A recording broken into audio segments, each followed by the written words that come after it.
Clear है? तो genetics में कोई क्वेश्चन रॉन्ग नहीं करा सकता, खाली रट रखा है तो वो आपको घुमा के गलत करा सकता है, ठीक है? तो पूरे अपन फंडे यहाँ पर क्लियर करेंगे। तो बहुत सी बार तो इसके मीनिंग से ही क्वेश्चन आ जाता है, तो पहले थोड़ा पूरा बेसिक बता रहा हूँ, ओके? और बेसिक 1 2 3 करके लिख रहे हैं। पहले मैंने कहा जेनेटिक्स का मतलब क्या होता है। जेनेटिक्स अपने आप में एक बहुत बड़ी ब्रांच है जिसमें हम स्टडी करते हैं, एक तो हेरिडिटी की और दूसरा वेरिएशन। मतलब बोलो ज़्यादातर हमें बचपन से यही पढ़ाया गया है कि जिसमें वंशानुक्रम का अध्ययन किया जाता है, बोलो उसे जेनेटिक्स कहते हैं। लेकिन रियल में जेनेटिक्स जो होता है वो क्या होता है? स्टडी ऑफ, मैंने कहा heredity, clear? Study of heredity, बोलो एंड वेरिएशन, क्लियर?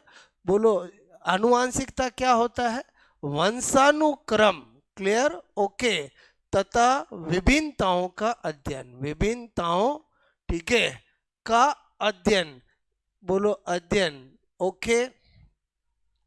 इसको क्या कहते हैं? जेनेटिक्स कहते हैं। तो बहुत सी बार एग्जाम में क्वेश्चन पूछा गया है, जो मैं वर्बली बता देता हूं कि जेनेटिक्स में स्टडी की जाती है ओनली हेरिडिटी की, ओनली वेरिएशन की, हेरिडिटी एंड वेरिएशन दोनों की, तो क्या होगा? दोनों की। अब मैंने कहा दोनों की जाती है, तो इन दोनों का मीनिंग का मतलब क्या है? तो यहाँ पर मैं पहले किस वर्ड को बता रहा हूँ? हेरिडिटी। कोई भी आपसे पूछे कि वंशानुक्रम का मतलब क्या है, तो वंशानुक्रम का मतलब होता है किसी भी करेक्टर का एक जनरेशन से दूसरी जनरेशन में जाना, क्या कहलाता है? हेरिडिटी।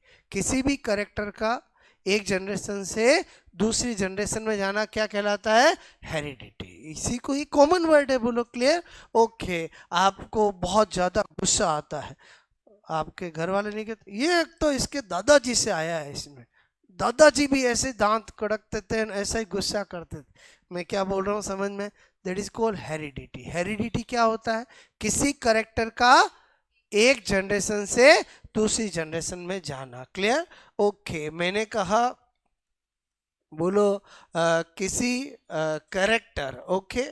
कैरेक्टर मतलब लक्षण, ट्रेट, बोलो एक ही बात है, का एक पीढ़ी, ओके? एक पीढ़ी, one generation, clear? Okay, one generation, एक पीढ़ी से दूसरी पीढ़ी, क्लियर? ओके। मैंने कहा अदर जनरेशन, ठीक है? जनरेशन में जाना। बताओ एक बार ये वर्ड समझ में आया, बोलो ओके? अच्छा, फिर और वर्ड क्या है? वेरिएशन। आपको कोई पूछे कि वेरिएशन का मतलब क्या होता है, ठीक है?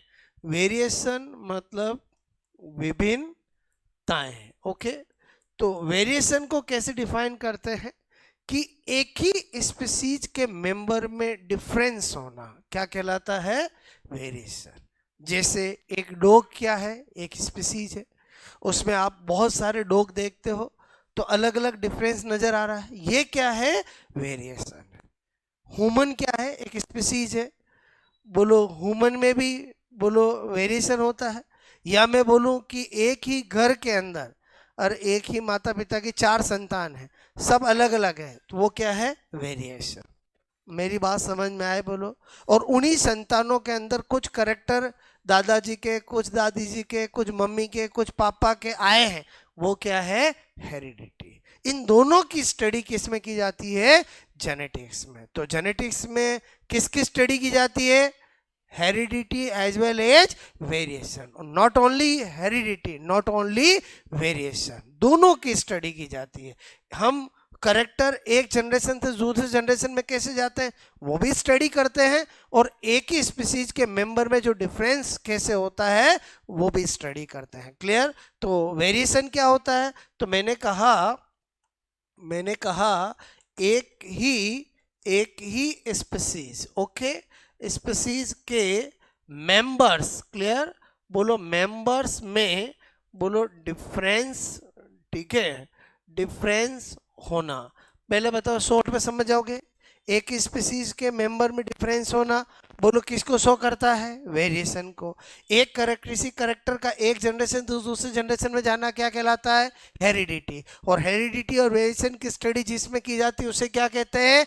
जेनेटिक्स। ओके, अच्छा, अब वेरिएशन के बारे में लोग जानते नहीं थे, तो बेटसन एक साइंटिस्ट है जिसने बताया कि वेरिएशन दो टाइप का होता है, एक कॉन्टिन्यूस वेरिएशन और एक डिसकॉन्टिन्यूस। यानी वेरिएशन को अच्छे से डिफाइन, अच्छे से बताने वाला कौन है? बेटसन है। तो आगे जाकर बेटसन को फादर ऑफ मॉडर्न जेनेटिक्स बनाया गया। बोलो फादर ऑफ जेनेटिक्स तो ग्रिगोर जॉन मेंडल है, ओके, और फादर ऑफ मॉडर्न जेनेटिक्स कौन है? बेटसन है। तो मैंने यहां पर फोर्थ पॉइंट क्या बता रहा हूं, मैंने कहा बेटसन, ओके, बोलो क्या लिखा? बेटसन ने वेरिएशन, ओके, वेरिएशन, मैंने कहा वेरिएशन विभिन्नताओं, ठीक है, विभिन्नताओं के दो प्रकार बताए, ठीक है, बोलो बताए, मतलब टू टाइप ऑफ वेरिएशन किसने बताया? बेटसन ने। बेटसन ने कहा दो तरह की होती है, एक होती है बोलो सतत विभिन्नताएं, ओके, यानी कॉन्टिन्यूअस, ओके, वेरिएशन, और एक बताया असतत विभिन्नताएं। क्लियर? अभी मैं केवल बेस बना रहा हूं, मेन जेनेटिक्स पे तो हम आए ही नहीं है, पहले हम थोड़ा बेस बना रहे हैं। क्लियर? असतत विभिन्नताएं, ओके, विभिन्नताएं, ठीक है, बोलो क्या लिख रहा हूं यहां पर? Discontinuous, okay, variation. देखो बेटसन कहता है कि जो वेरिएशन क्रॉसिंग ओवर के द्वारा होती है उसे हम क्या कहते हैं? Continuous variation. जो वेरिएशन म्यूटेशन के द्वारा होती है उसे हम क्या कहते हैं? डिसकॉन्टिन्यूअस। मतलब इससे पहले हुगो डी ब्रिज एक साइंटिस्ट था, वो वेरिएशन म्यूटेशन म्यूटेशन वेरिएशन ऐसे ही वर्ड कह रहा था। बेटसन ने बताया कि वेरिएशन दो तरह की होती है। हुगो डी ब्रिज जी, आप जिसकी बात कर रहे हो वो कौन सी वेरिएशन है? डिसकंटिन्यूअस। क्लियर? और ये क्या होती है? कॉन्टिन्यूअस। ये तो होती ही है, क्रॉसिंग ओवर के द्वारा होती है, बट ये वेरिएशन छोटी होती है, स्मॉल होती है। ये म्यूटेशन से होती है, ये क्या होती है? बड़ी वेरिएशन होती है। जैसे मैंने कहा किसी के घर के अंदर 4 बच्चे पैदा हुए, एक बच्चे के एक एक्स्ट्रा अंगूठा है, ये वाली कौन सी है? डिसकंटिन्यूअस। अरे बोलो समझे समझे, बोलो क्लियर? बोलो एक घर में 4 बच्चे पैदा हुए, सबके चारों के चारों गोरे हैं क्योंकि मम्मी पापा भी गोरे हैं, ये कौन सी है? बोलो कंटिन्यूअस। अरे बोलो समझे समझे, बोलो बड़ा चेंज और सामान्य चेंज में अंतर समझ में आया? बोलो मैं क्या बोल रहा हूँ, बात समझ में आए? कॉन्टिन्यूअस और डिसकॉन्टिन्यूअस, तो ये वाली कौन सी है? ये किसके द्वारा होती है? हिंदी में बोलूं तो जीन विनिमय। क्लियर? बोलो द्वारा होती है, ठीक है, होती है। इंग्लिश में बोलूं तो क्या बोलूंगा? Due to crossing over, due to crossing over. But आजकल हिंदी में भी क्या लिखा हुआ रहता है? Crossing over. भूल जाओ जीन विनिमय। क्लियर? ढूंढते रह जाओगे, बात समझ ना? बोलो कॉमन वर्ड क्या है? Crossing over. क्लियर? ओके। और मैंने कहा यह उत्परिवर्तन। क्लियर? ओके, नाम सुना उत्परिवर्तन? बोलो ये उत्परिवर्तन द्वारा होती है। क्लियर? क्या बता रहा हूं? बोलो due to mutation. Very common word is mutation. Clear? Okay. इसमें क्या होता है? Small changes. इसमें क्या होते हैं? Big changes. क्लियर? बोलो इसमें क्या होते हैं? Small changes. क्लियर? ओके। और इसमें क्या होता है? बोलो बिग चेंजेस। ठीक है, मतलब इसमें छोटे परिवर्तन। क्या होते हैं? छोटे परिवर्तन। और इसमें क्या होते हैं? बड़े परिवर्तन। ओके, इस तरह से वेरिएशन को अच्छे से एक्सप्लेन किसने किया है? बेटसन ने किया। किसने किया है? बेटसन ने। क्लियर? ओके। उसके बाद नंबर 5 मैंने कहा फादर ऑफ, बोलो father of modern genetics. Clear?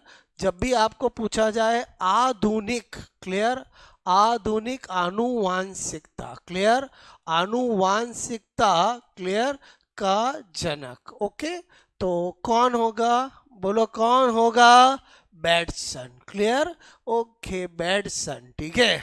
अच्छा, बेडसन फादर ऑफ मॉडर्न जेनेटिक्स है, तो इसने बहुत सारी टर्म जेनेटिक्स की दी है। क्या क्या दी है, तो नंबर 6 मैंने कहा आज हम F1 F2, बोलो बार बार जेनेटिक्स में F1 F2 वर्ड यूज करेंगे, F1 generation F2 generation, clear, बार बार होमोटाइपिक हीट्रोटाइपिक, बोलो समयुग्मजी विषमयुग्मजी टर्म यूज करेंगे। ये सब टर्म किसने दी है, बेडसन ने दी है। F1 F2 मैंने कहा जनरेशन, ठीक है, बोलो यहाँ पर होमोटाइपिक, क्लियर, बोलो एंड हीट्रोटाइपिक, ओके टर्म, ठीक है, मैंने कहा यहाँ पर term given by Bateson, clear, term मैंने कहा गिवन बाय, बोलो क्या लिख रहा हूं, बेडसन। मतलब इनमें से कुछ भी पूछे, बोलो आपको F1 and F2 PD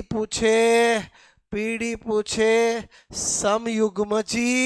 समयुग्मजी and विषम युग्मजी शब्द पूछे, बोलो किसने दिए हैं, नो ओनली वन, बेडसन ने दिए हैं, क्लियर, ओके। उसके बाद नंबर 7, बोलो जीन, बार बार टॉपिक में जीन शब्द यूज करेंगे, बोलो मैंने कहा यहाँ पर फिनोटाइप, बोलो जीनोटाइप, बोलो ये वर्ड जेनेटिक्स में यूज करेंगे नहीं करेंगे, फिनोटाइप, मैंने कहा जीनोटाइप, ओके। ये जो टर्म है वो किसने दी है, बोलो जॉनसन ने दी है, किसने दी है, बोलो जॉनसन ने, ठीक है। मैंने कहा जीन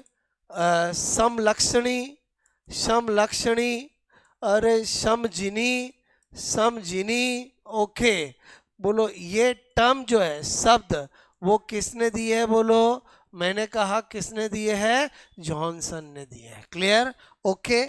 किसने दिए बोलो, पहले बताओ ये जो मैंने 1 2 3 4 5 6 7 बताओ, ये 7 की 7 टर्म हम जेनेटिक्स में बहुत ज़्यादा यूज करते हैं। कई भी बात करेंगे, phenotypic ratio, genotypic ratio, F1 generation, F2 generation, homotypic, heterotypic, तो बताओ ये सारी टर्म किसने दी है, वो पता होना चाहिए, एग्जाम में पूछा जाता है। तो जो बेडसन ने टर्म दी है वो कौन सी है, F1 F2, बोलो होमोटाइपिक और हीट्रोटाइपिक। जो जॉनसन ने दी है वो कौन सी है, जीन, फिनोटाइप और जीनोटाइप, ओके। नंबर 8 मैंने कहा father of experimental, clear, experimental genetics, clear, okay. कौन है जिसको प्रायोगिक आनुवांशिकता का जनक माना जाता है, बोलो मॉर्गन, कौन है, मॉर्गन, क्लियर, प्रायोगिक आनुवांशिकता, क्लियर, ओके, का जनक कभी भी पूछा जाए तो कौन है, मॉर्गन, नाम सुना, बोलो मॉर्गन, क्लियर। और मॉर्गन ने अपने सारे एक्सपेरिमेंट जेनेटिक्स पे किस पे किए, ड्रोसोफिला पे, क्या किस पे किए, ड्रोसोफिला पे। ड्रोसोफिला के इसी त्याग के लिए क्वीन ऑफ जेनेटिक्स किसे माना जाता है, ड्रोसोफिला को, क्लियर। तो मैंने कहा यहाँ पर मॉर्गन, क्लियर, ओके, ने एक्सपेरिमेंट, यह ऐसे लिख दो, बोलो यहाँ पर लिख दो इन ड्रोसोफिला, अरे बोलो इन ड्रोसोफिला, क्लियर। मैंने कहा फादर ऑफ एक्सपेरिमेंटल जेनेटिक्स कौन है, मॉर्गन, और मॉर्गन ने किस में एक्सपेरिमेंट किए, बोलो अरे किस में किए, ड्रोसोफिला, क्लियर। और ड्रोसोफिला को क्या कहा जाता है, फ्रूट फ्लाई, फल मक्खी, क्या कहा जाता है, गली मोहल्लों में, मतलब किसके गली मोहल्लों में, मक्खियों के गली मोहल्लों में ड्रोसोफिला को किस नाम से जाना जाता है, फ्रूट फ्लाई, फल मक्खी के नाम से जाना जाता है, क्लियर, ओके। मैंने कहा जैसे आपको गली मोहल्ले में किसी को पिंटू, किसी को चिंटू, किसी को बबली ऐसे बोलते हैं, वैसे ही ड्रोसोफिला को ही क्या कहा जाता है, बोलो मैंने कहा फ्रूट फ्लाई, मतलब क्या कहा जाता है, फल मक्खी, बोलते भी नहीं हो, क्या कहा जाता है? फल मक्खी, फ्रूट फ्लाई कहा जाता है। क्लियर? ओके, तो यहां पर मैं लिख सकता हूं क्या? Queen of genetics. क्लियर? इतने त्याग के लिए आनुवांशिकता की क्वीन किसे माना जाता है? Drosophila. Clear? Okay, king of genetics सोचना भी मत, कोई है ही नहीं। अरे क्या बोल रहा हूँ, समझ में आया? हर क्वीन की किंग थोड़ी होता है। बोलो क्या बोला मैंने? ड्रोसोफिला क्या है? क्वीन ऑफ जेनेटिक्स, लेकिन किंग ऑफ जेनेटिक्स कोई नहीं है। क्लियर? और नंबर 10, नंबर 10 आपको कहा जाए father of genetics. Clear? Okay, आनुवांशिकता का जनक, आनुवांशिकता का जनक। क्लियर? और वो कौन है? बोलो, ग्रेट मैन जिसका नाम क्या है? मेंडल। क्लियर? ओके, कौन है? मेंडल। और मेंडल एक ऐसा साइंटिस्ट, ऐसा पर्सन है जो जब तक जिया गुमनामी में जिया। बोलो बात समझ में आए? बोलो, उस वो फादर बना, उसको खुद को ही नहीं पता मैं जेनेटिक्स का फादर हूँ। बोलो बात, इसका मतलब हुआ कि हमें अगर जेनेटिक्स को जानना है तो हमें पहले मेंडलिज्म पढ़ना पड़ता है। क्या पढ़ना पड़ता है? मेंडलिज्म। और फिर हमें पार्ट 2 पोस्ट मेंडलिज्म पढ़ना पड़ता है। क्लियर? मेंडलिज्म हम बचपन से पढ़ते आते हैं। ओके, बोलो, मेंडलिज्म का मतलब मेंडल की सारी बात है। क्लियर? मेंडल के करेक्टर, मेंडल के लॉ, मेंडल के हाइब्रिडाइजेशन, सारी बातें मेंडल ने जो बताई वो पढ़ना। क्लियर? और पोस्ट मेंडलिज्म का मतलब है एक्सेप्शन ऑफ मेंडल। क्लियर? कि मेंडल के जो एक्सेप्शन है वही क्या है? पोस्ट मेंडलिज्म है। क्लियर? तो ये जो 10 बातें बताई, ये तो मैंने जस्ट इंट्रोडक्शन किया जेनेटिक्स का, बट बहुत काम की चीज़ है। बहुत सी बार एग्जाम में यही पूछ लिया जाता है, जीन टर्म गिवन बाय। बोलो phenotype genotype term given bye, F1 F2 बोलो given by. Clear? Father of genetics, father of modern genetics, father of experimental genetics, genetics में किसकी स्टडी करते हैं। क्लियर? ओके, हेरिडिटी का मीनिंग क्या होता है, वेरिएशन का मीनिंग क्या होता है। बात समझ में आए? बोलो, नोट करोगे?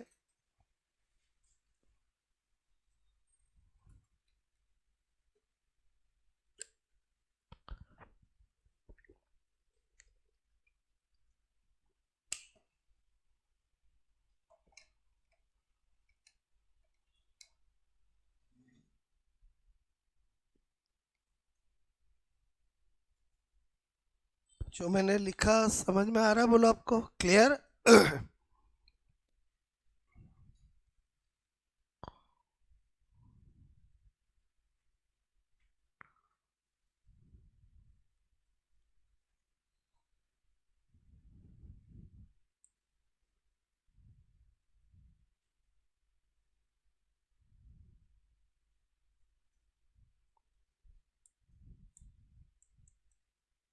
एक ही जाति के सदस्यों में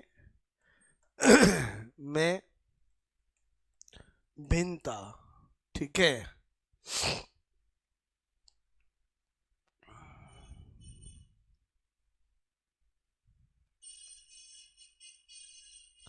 बायोलॉजी में स्पीसीज, जाति का मतलब हम जो समाज में मानते हैं वो नहीं है, ये ध्यान रखना।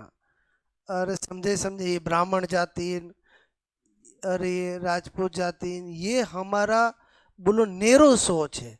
बाकी जो साइंस है वो स्पीसीज का मतलब we are all are human species. अरे समझे समझे, बोलो डॉग स्पीसीज, कैट स्पीसीज, मतलब ये मीनिंग है। Clear? Okay.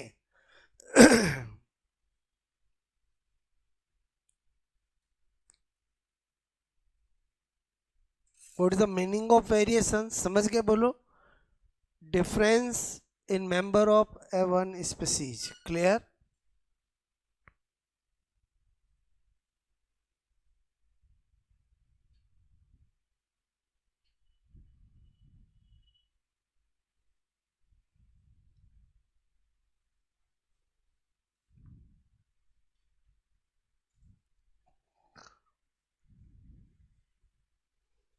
First page note हो गया? ओके। हर एक लाइन जो मैंने लिखी है वो कभी ना कभी एग्जामों में पूछी गई है। जेनेटिक्स का मीनिंग भी पूछा गया है। जेनेटिक्स में किसका अध्ययन किया जाता है? तो दो चीज़ों का अध्ययन किया जाता है, एक हेरिडिटी और दूसरा वेरिएशन। हेरिडिटी का मीनिंग क्या होता है? किसी करेक्टर का एक जनरेशन में दूसरी जनरेशन में जाने का अध्ययन। और वेरिएशन का मतलब क्या होता है? एक ही स्पीसीज के मेंबर में डिफरेंस होना। Clear? Okay. Two types of variation किसने बताई? बोलो। बेटसन ने। क्लियर? बेटसन ने कंट्रीब्यूट किया जेनेटिक्स में, इसीलिए उसे क्या बनाया गया? Father of modern genetics. Clear?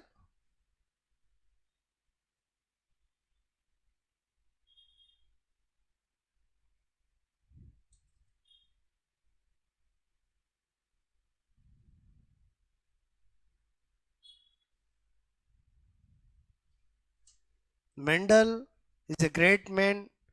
Mendel बहुत ज़्यादा इंटेलिजेंट था। क्लियर?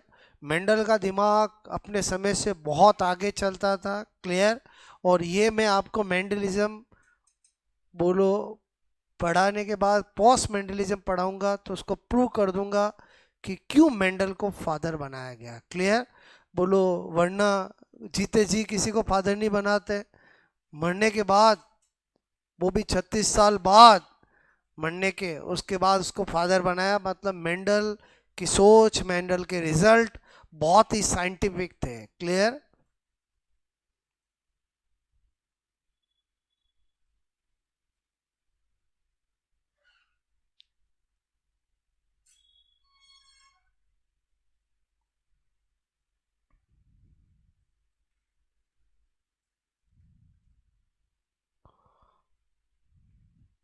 क्या लिखा बोलो, समझ में आए? एक सतत और एक असतत। यहीं से आपको चार क्वेश्चन बन जाते हैं।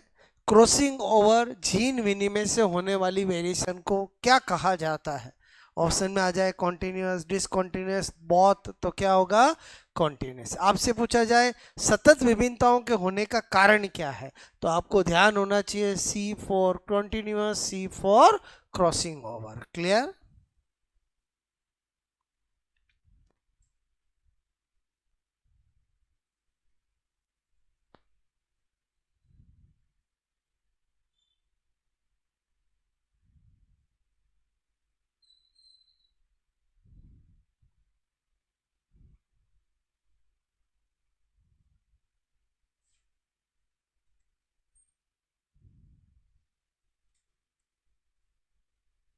ओके, हटा दूं मैं? बोलो।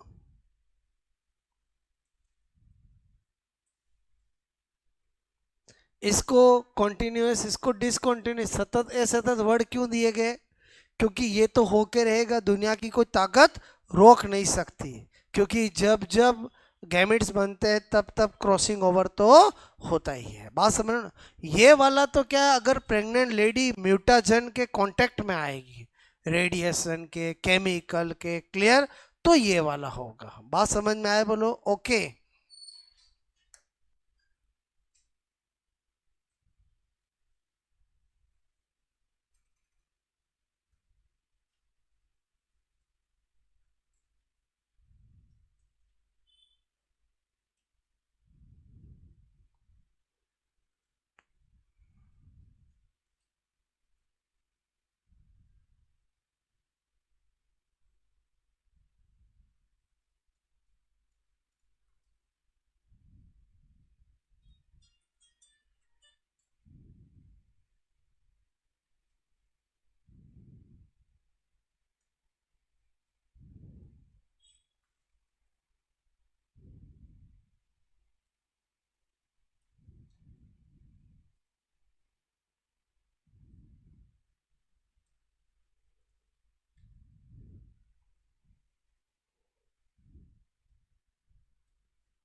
ड्रोसोफिला का कॉमन नेम क्या है बोलो? फ्रूट फ्लाई, फल मक्खी, ठीक है।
ओके,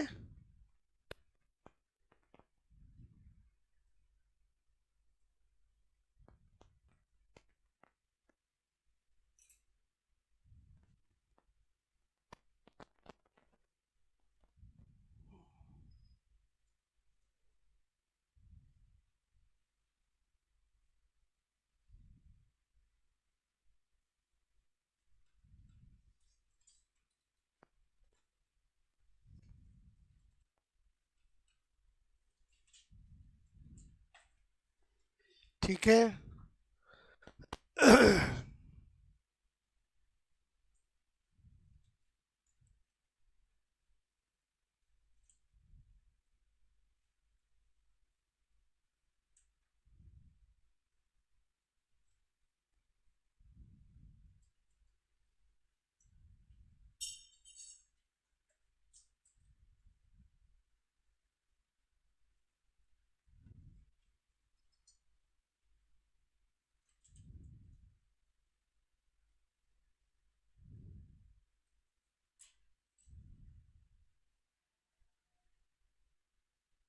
ये तो एक इंट्रोडक्शन था। जेनेटिक्स में क्या स्टडी किया जाता है? मेंडलिज्म और पॉस्ट मेंडलिज्म, क्लियर। मेंडलिज्म तो जनरली हम पढ़ते ही है बोलो बचपन से, उसमें भी बहुत सारे के फंडे क्लियर नहीं होते, वो भी क्लियर करेंगे। और मेन क्या है? पोस्ट मेंडलिज्म, जो बहुत कम के फंडे क्लियर होते हैं। कि पोस्ट मेंडलिज्म मतलब जिसमें लिंकेज एवरीवन सब चीज़ें आ जाती है, क्लियर। तो ये तो अपन ने जनरल कैरेक्टरिस्टिक्स देखे बोलो। और हमें क्या स्टडी करना है बोलो? हमें एक पढ़ना है बोलो क्या? Mendelism, clear. मेंडलवाद, क्लियर। और फिर उसके बाद क्या पढ़ना है बोलो? Post Mendelism, okay. पश्च मेंडलवाद, क्लियर। मेंडलवाद, ओके। और यही दो हमारा मेन पॉइंट है, क्लियर। तो पहले हम कुछ दिन क्या पढ़ेंगे? मेंडलिज्म, जिसमें सारी मेंडल की बातें पढ़ेंगे। मेंडल क्या करता था, कैसे काम करता था, मेंडल ने क्या क्या बताया, ओके। और फिर हम किसकी बात करेंगे? Post Mendelism. और पोस्ट मेंडलिज्म का मतलब क्या है? Exception of Mendel, clear, okay. तो आज का इंट्रोडक्शन समझ में आया बोलो? इसमें बहुत सारी चीज़ें तो एग्जाम में पूछी जाती है। तो कल से शुरुआत करेंगे कहाँ से बोलो?